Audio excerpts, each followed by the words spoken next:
Assalamualaikum warahmatullahi wabarakatuh. Kami dari kelompok 6 akan membahas mengenai latihan teori tingkah laku konsumen.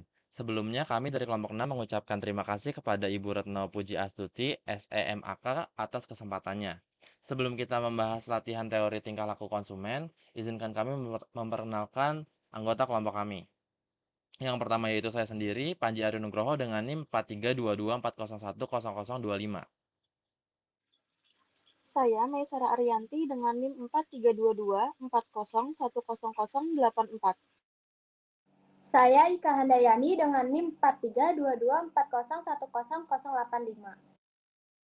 Dengan saya Ronaldi Pardosi dengan NIM 432240101157. Dan ada rekan kami yaitu Arsyadila dengan NIM 432210110042 yang berhalangan hadir pada hari ini. Nah, di sini ada latihan 1, yaitu Wati membeli mangga dan durian. Nilai guna total dari memakan masing-masing buah tersebut adalah seperti tabel di bawah ini. Nah, ada 3 soal yang diminta, yaitu tentukan nilai guna marginal dari memakan durian dan mangga. Kemudian yang kedua, misalkan harga mangga dan durian masing-masing adalah Rp500. Berapakah jumlah durian dan mangga yang akan dibelinya apabila uang yang akan dibelanjakan adalah sebanyak Rp3.500? Dan yang C adalah lukiskan grafik nilai guna total dan marginal untuk buah durian dan mangga. Yang pertama yaitu tentukan nilai guna marginal dari memakan durian dan mangga. Nah, cara menentukan nilai marginalnya yaitu mengurangi nilai TU sesudahnya dikurangi nilai TU sebelumnya, yaitu 460 dikurangi 250 yaitu 210. Apabila angka yang awal yaitu 250 itu dikurangi oleh 0, begitupun oleh 370. Nah, dari sini kita mendapatkan nilai guna marginal yang sama di 4 mangga dan juga 4 durian yaitu 130.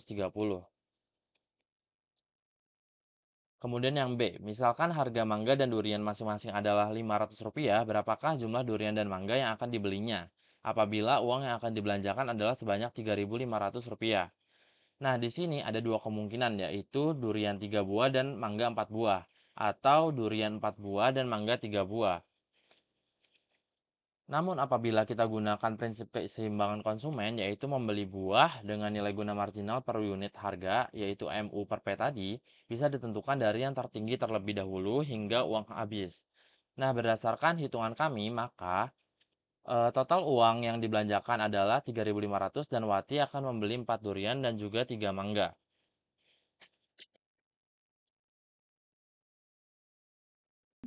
Selanjutnya ada lukisan grafik nilai guna total dan marginal untuk buah durian dan buah mangga. Nah, yang ini ada total utility, buah mangga, dan buah durian. Jadi grafik nilai guna total buah mangga dan durian ini hasil dari tabel sebelumnya. Jadi total utilitas meningkat seiring dengan bertambahnya jumlah buah yang dikonsumsi. Tetapi laju peningkatannya semakin melambat seiring dengan penambahan jumlah buah yang dimakan. Nah, selanjutnya ada grafik marginal utility buah mangga dan buah durian. Hasilnya sama kayak dengan total utilitas dapat dari tabel sebelumnya. Maka utilitas marginal menurun seiring dengan peningkatan jumlah buah yang dikonsumsi yang mengindikasikan bahwa setiap unit tambahan memberikan kepuasan yang semakin berkurang. Jadi, kesimpulannya adalah grafik ini mencerminkan bahwa pada awalnya nilai guna dari setiap unit tambahan tinggi, tetapi semakin banyak yang dikonsumsi, semakin kecil nilai tambahan yang diperoleh.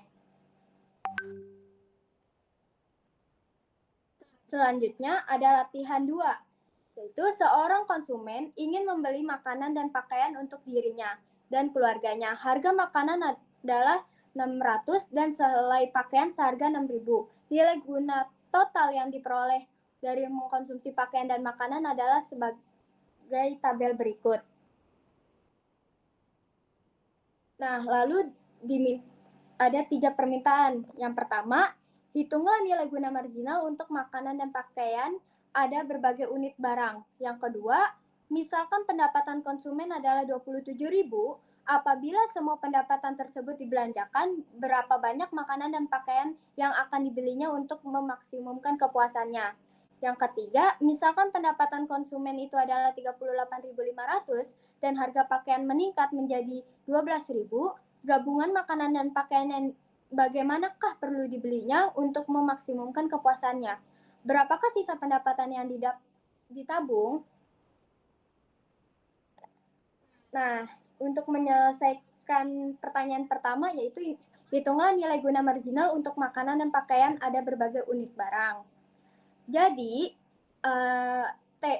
MU itu didapat dari MU yang kedua dikurangi dengan MU sebelumnya, yaitu 1.100 dikurangi 600 hasilnya 500.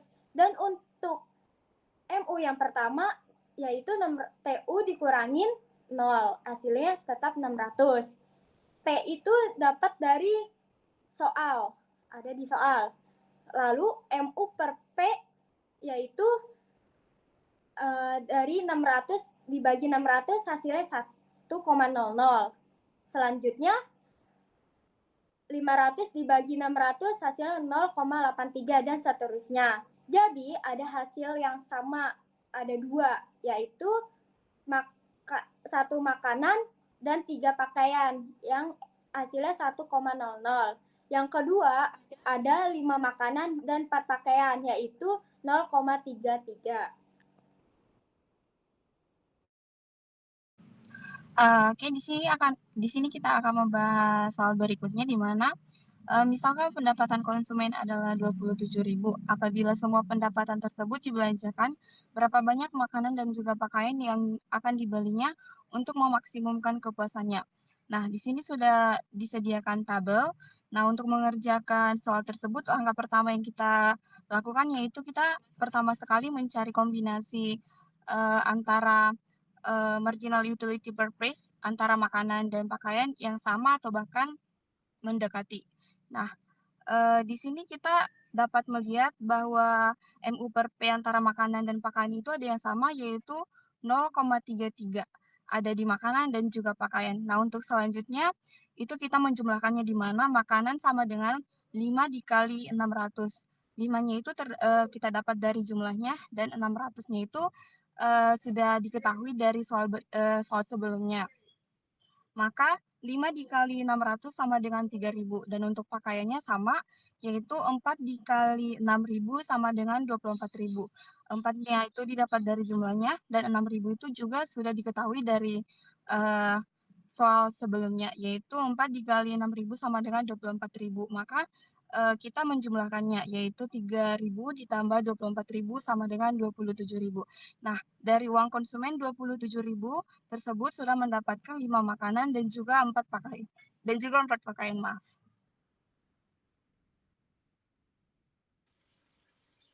Lalu di sini ada soal nomor 3. Misalkan pendapatan konsumen itu adalah 38.500 dan harga pakaian meningkat menjadi 12.000, gabungan makanan dan pakaian yang bagaimanakah perlu dibelinya untuk memaksimumkan kepuasannya dan berapakah sisa pendapatan yang dapat ditabung. Jadi di sini ada dua kemungkinan. Kemungkinan pertama itu 2 makanan dan 2 pakaian, sedangkan kemungkinan kedua itu ada 4 makanan dan 3 pakaian. Kenapa dua kemungkinan itu bisa ada di situ? Karena MU per P-nya itu sama. Di kemungkinan pertama hasilnya ada di 0,83 dan di kemungkinan kedua ada di 0,50. Jadi di sini makanan 2 dan pakaian 2 itu sama dengan 2 dikali 600 ditambah 2 dikali 12.000 sama dengan 25.200. Sisa uangnya itu dari 38.500 dikurang 25.200 sama dengan 13.300. 12.000-nya ini dari soal, jadi kayak udah ditambah gitu. Lalu di kemungkinan keduanya itu ada makanan 4 dan pakaian 3. Sama dengan 3 dikali 600 ditambah 2 dikali 12.000 sama dengan 38.400. Sisa uangnya itu dari 38.500 dikurang 38.400 yaitu Rp100. Sekian presentasi dari kelompok kami, kurang lebihnya mohon maaf. Wassalamualaikum warahmatullahi wabarakatuh.